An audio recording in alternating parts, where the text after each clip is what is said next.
Hey everyone, in this video we're going to learn how to play Dewan. Okay, here we go. Let's learn how to play Dewan. This tutorial exists thanks to Neck and Answer. Dewan, a new day begins, but our resources are dwindling. In response to the ever-increasing pressure from neighboring tribes, we will stand firm and strive to write our own story. In Dewan, players will take cards from the supply and use them to place camps on the map. These camps must be carefully positioned to satisfy the conditions on story tiles, which grants points when completed. When at least one person has placed their camp and everyone has had the same number of turns, whoever has the most points wins. At the beginning of the game, each player must select one story tile from the supply. There are always 5 face-up tiles, but we can draw a face-down tile from the deck if we don't like any of them. Each tile has fire icons in the top left corner, points in the top right corner, requirements along the bottom. Each fire icon is worth 1 point. Whoever has the most fire icons at the end earns an extra 4 points.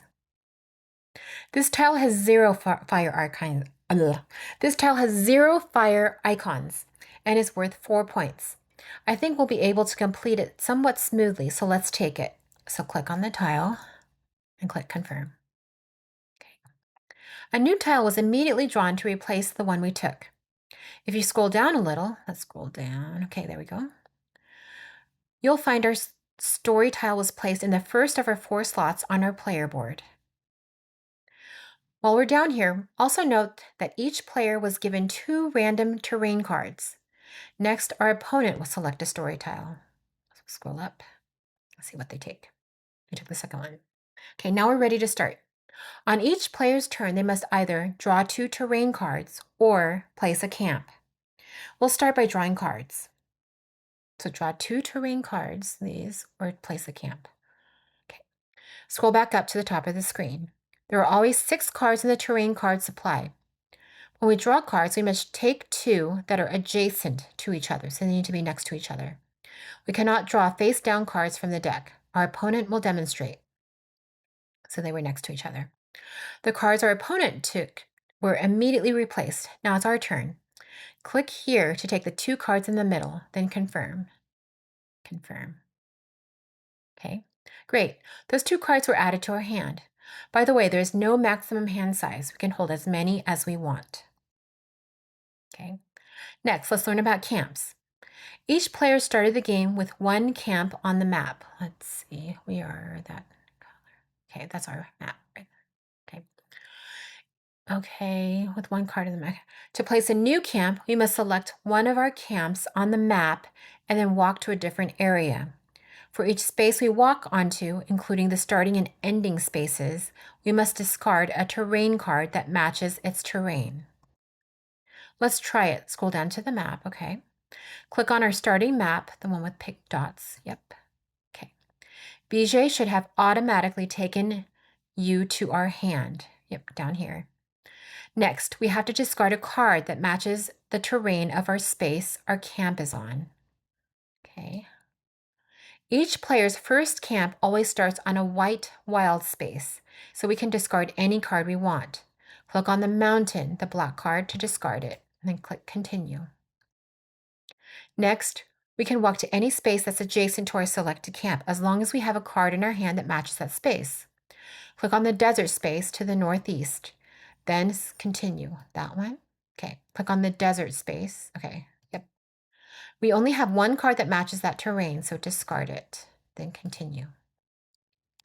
If we wanted, we could stop here and place a camp in the desert, but I don't think we should. You'll see why a little later. Click on the forest space to the northeast. Okay, continue. Then we're going to click on the card, the forest card, then discard it and continue. We've reached our destination. Click on place camp. Okay, and continue. Now we have 2 camps. Excellent. Here's a quick recap of that. We selected our starting camp, which was on a wild terrain here, and discarded a card. We moved to the northeast to the desert space and discarded a desert card. We moved northeast again to the forest space, discarded a forest card, and placed a new camp. So why did we bother expanding out that far? Why didn't we simply settle on the closer desert space? To answer that, we need to learn more about the zones and story tile requirements.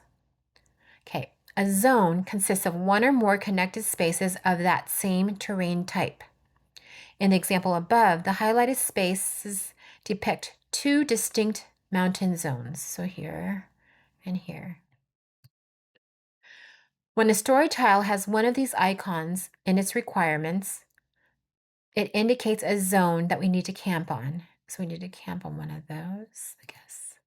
Scroll down and take a look at our story tile, okay, right here. It requires us to have camps on two different forest zones. So here, right here. The camp we just placed was on one, so BJ put a check. To get a check on the other one, we need to place another camp on a different, completely different, distinct forest zone. On a completely distinct forest zone, one that is not connected to the first one. Okay. The other requirements on our story are for resources, not zones. To satisfy those, we need to find the icons on the map and place camps next to them. Our new camp is next to one of the purple icons, so it's checked on our story tile. So it's check right there. By the way, if we place another camp in the desert space to the south, it will not satisfy another purple requirement. We need to find a different copy of it, so we can't put it here. It needs to be somewhere else, like here. Okay. One last thing to note about the forest zone. Do you see the star on it? Yep, right there. It's actually a berry, and there used to be two of them there. Whenever a player places a camp on a zone with berries, they can take one. Each berry is worth 2 points at the end of the game. Okay, you see we have a berry here. All in all, by moving all the way to the forest zone, we satisfied one forest zone requirement, satisfied one purple resource requirement, and gained one berry. Not bad. If you scroll up to the top of the page, you'll find all of that information, zones, resources, and berries in our player info panel. Pretty handy, right? So we got the forest, okay, got the purple and the berry. Oh, I haven't explained the last icon on the right. It's for different water zones that we have camps next to. That's enough explanations for now. It's our opponent's turn. So I guess because we're close to the water, maybe. Okay. We're going to need more cards. Click here to get these cards and confirm. Okay.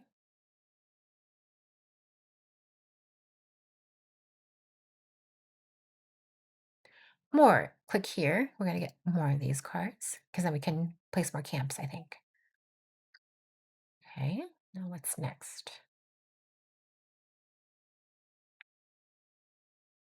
Okay, he's playing. Okay. We have enough cards to place another camp, but where? Okay. Study the map. Think about our story tiles requirements. Can you find a best spot for our next camp? Okay. We need one more forest zone, one more purple resource, and two blue resources. See right here. The only space on the map that can satisfy two of those requirements at once is this one up there. Could we get a blue, a forest? And we get another berry. A quick warning before we set off. If a text box appears for some strange reason, just press spacebar. Okay, let's go. First, select the camp we placed on the central forest zone, then continue. Okay. Oh, here we go. Where'd it go? It's buggy. Oh no. I'll just spacebar. Okay. We have two cards with forest terrain on them. Discard the water forest card, then click continue. Now we'll step onto the water. Okay, click on the water space in northern, continue. Okay. Discard the desert water card. Okay, continue. Take a look at the map now. There are two things to note. So got rid of the forest one to start. We did the desert water one to move here. Okay. We do not have a place camp option. No one can place camps on water. When we discard a water card, we can cross over any number of connected water spaces. Well, that's handy.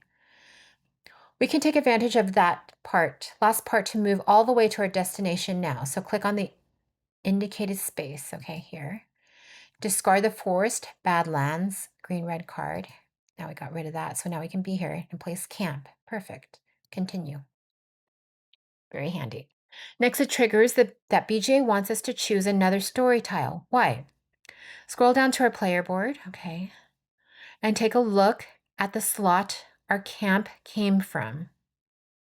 It's connected to the next story tile slot. What? Okay.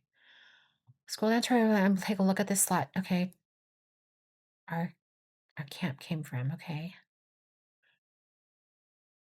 I guess it's this thing. We will also gain story tiles when we place our 4th and 6th camps. So 1, 2, 3, 4th and 6th. Oh, I guess these are each camps, I guess. 2, 3, 4, 5, 6. So 4 and 6. Okay, got it. So it has this connected to it, I think. Go down here and look at the slot. Okay, it's connected to the stories. Okay. Whatever, PJ will do it. Some of the tiles requirements overlap with our first one, okay, which is a good thing. Each zone resource we settle on or acquire can satisfy requirements on multiple tiles. Let me read that again. Some of this tile's requirements overlap with our first one, which is a good thing. Each zone or resource we settle on or acquire can satisfy requirements on multiple tiles. Okay, that makes sense. Confirm.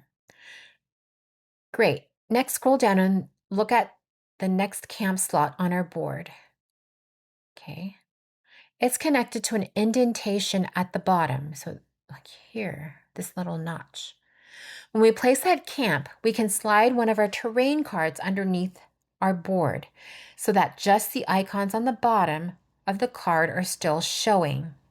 It will count as us placing a camp on the card's terrain and whatever resource icon is shown. Okay. For example, this player opted to take a forest card with a white resource icon. It satisfies both a forest zone requirement and a white resource requirement. So let's fast forward a bit so we can try it for ourselves. Okay. Pick cards. Pick. Okay. Okay, here we go. Now, where are we?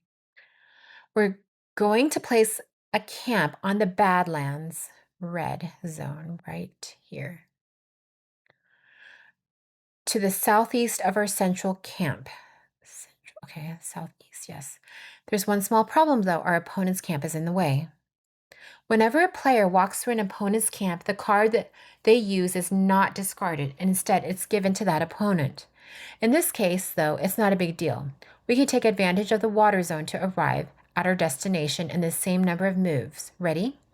Because we can walk on water. Click on the central camp. Okay, then continue. Discard the forest or badlands card. So click continue because we're leaving that camp. Discard the forest badlands card. Oh, let's see. Is it this one? Okay. Walk onto the water space. Continue. Discard the mountain water card. Okay, continue. Move to this badlands space. Okay, continue. Discard this badlands card. Click on place camp. Okay, continue. Now we can choose a card to place under our board. Select the mountain card with a purple resource at the bottom, because that'll help satisfy that. That's my guess. Then continue. Okay, should check that. Yeah, there, checked it off. Excellent. Take a look at our player board now. The camp we placed on the map gave us our second blue resource. Yep. And the card we tucked under our board gave us our second purple resource. That was all we needed to complete our first story tile. When the tile was completed, it was slid upward to reveal and activate this icon. Okay, slip upward. Whenever such an icon is revealed, we draw a random terrain card from the deck. Okay. Oh, this part right here. The card we tucked under our board also counts as a mountain zone. We're only one requirement away from completing our second story tile. Okay? We're almost done. There's one more scoring mechanic I need to mention. At the end of the game, we'll score 4 points for each group of at least 2 connected camps on the map. So 4 points for each group of at least 2 connected camps. In this example, the yellow player has 2 groups of camps, earning a total of 8 points. So here and here. If they place a new camp in the desert, combining those camps into one large group, they would only earn 4, because then it just combines them all. Okay, the game will continue as you've seen until at least one player has placed all of their camps and all players have taken the same number of turns. Then we'll count up the points. Each player's final score includes points from completed story tiles, these, 4 points per group of at least 2 connected camps, 2 points per collected berry and berry icon on tucked terrain cards, 1 point per fire icon on completed story tiles and tucked terrain cards, an extra 4 points for the player or players with the most fire icons. Whoever has the most points wins. Once you have experience with a default Dewan experience, you might consider toggling one of the scenarios in the lobby options. Each one drastically changes the gameplay and scoring conditions. Check pages 10 to 12 of the rulebook if you're interested. Thank you for playing through this tutorial of Dewan.